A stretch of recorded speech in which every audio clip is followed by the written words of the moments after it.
بسم الله الرحمن الرحيم الحمد لله رب العالمين اللهم صل وسلم وبارك على نبينا محمد وعلى آله وصحبه أجمعين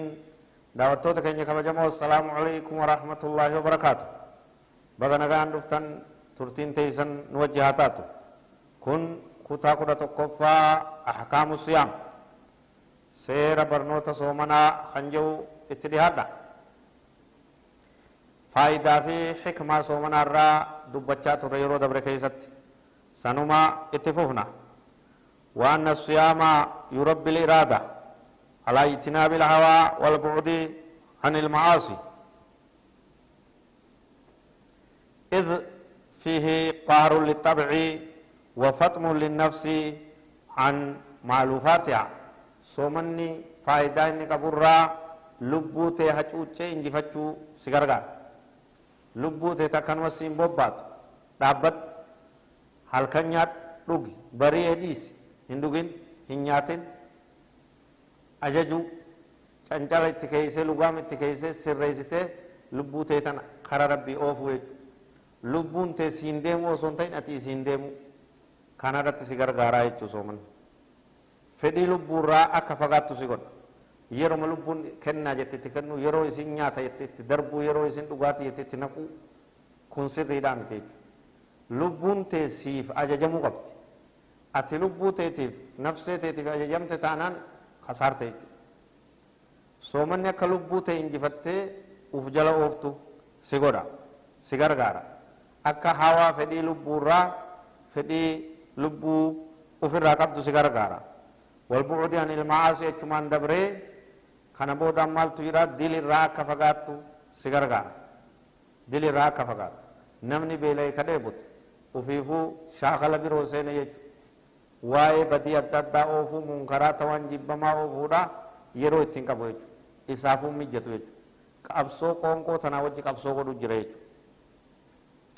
qaharun lixabici wa fatmun linnafsi lubbuu tee cancalu xabiyaa tee qabu lugaamu sakaaltee harkat deeffachuu kanatti si gargaaraa jechu حكمة صومنا الرأي وفيه كذلك اعتياد النظام ودقة المواعيد مما يعالج فوضى الكثيرين لو عقلوا صومنا كيس مالتو يرى سغن تنجرو تنوفتشو ساعة هنغنا في هنغنا تنيات نياتك يا ساعة أكنا تنداب ساعة سنتبرون تاتو سير لفقات سير سنرد ديمتج نظام كرورة قبط تجير تجرونته سا أكنا في أكنا رت نياتك يا إيغل يرو مغرب أذان نياتا في دوغات إيغل سا هنغنا في دقيقة هنغنا تيرو فجر أذان الراداب سيغلتي نظام انديمو سغنتان ديمو سا غرتين من كروران جرو إسا أوفو وانجو سبرسي سا جيچو yeroo dha waa hunda yeroodhaan murteessitee akkasitti oofu yeroo beekamtuu taate ta duratti boodatti dabarsuun taate jiruu fawdaa jiruu laaqamtuu akkanumatti namni saawuma fedhe nyaatu lafaa ka'e saawuma fedhe dhugu saawuma fedhe rafu saawuma fedhe waan fedhe godhu laa kun hin barbaachisu kana maali walaantaa soomanni maal si barsiisa sagantaa si barsiisa jiruu sagantaan deemtu jiruu tartiiba qabdu jiruu karoora lafa kaa'attee deemtu irraa barattaa jechuudha وفي الصيام إعلان لمبدأ وحدة المسلمين فتصوم الأمة وتفطر في شهر واحد أكما سن حكمة صومنا الرا تكما أمتاتنا مبرسيس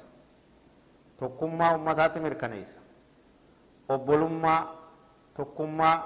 قامة تقوتو مسلم تونينت لبو تكما داك اللينسا تكما لأنما مجدوت جراجس ummanni guutuun bahaadhiya kaabaa kibbaa addunyaa jiru guyyaa tokko wajji sooman guyyaa tokko wajji ciida godha kun tokkummaa aalama guutuu obboleeyyummaa qaama tokko ta'uu nama barsiisa hikmuma soomana keessa jirtu irraayi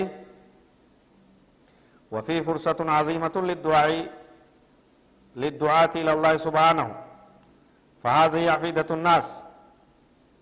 تهوى إلى المساجد ومنهم من يدخله لأول مرة صومنا رمضان كان كيس carraa jabduutu jira daawaa godhuudhaaf diin itti nama yaamuudhaaf islaamummaa barsiisuudhaaf warreen kanarratti dalagan carraa gaarii carraa guddootu isaaniif jiraaya fursaa aziima carraa guddoo qalbiin namaa kara masiidaa deebite jirti baadiyyaa magaalaa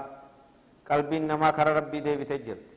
qalbiin namaa kara quraanaa deebite jirti qalbiin namaa kara ibaadaa kara salaataa deebite jirti yeroo tana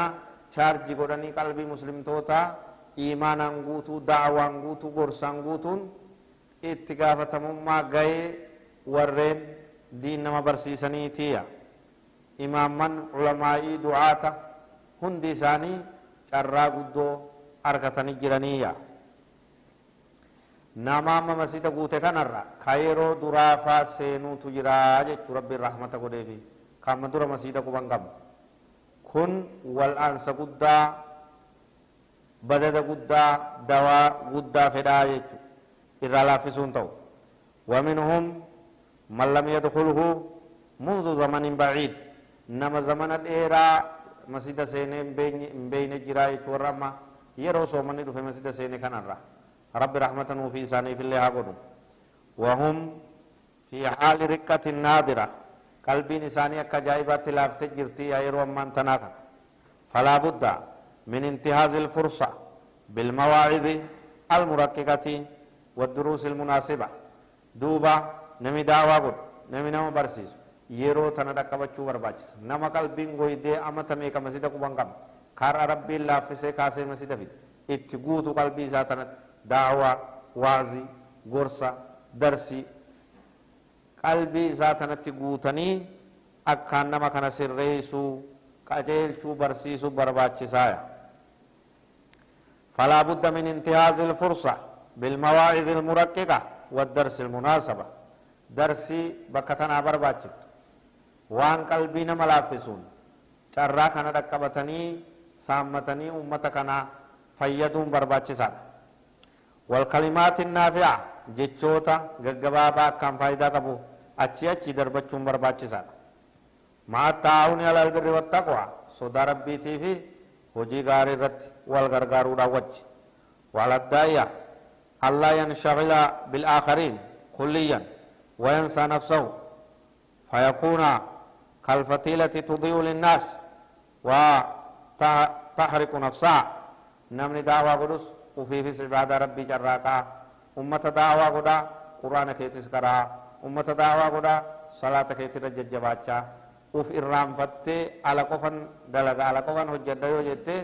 أكلم بادا توفي قبتي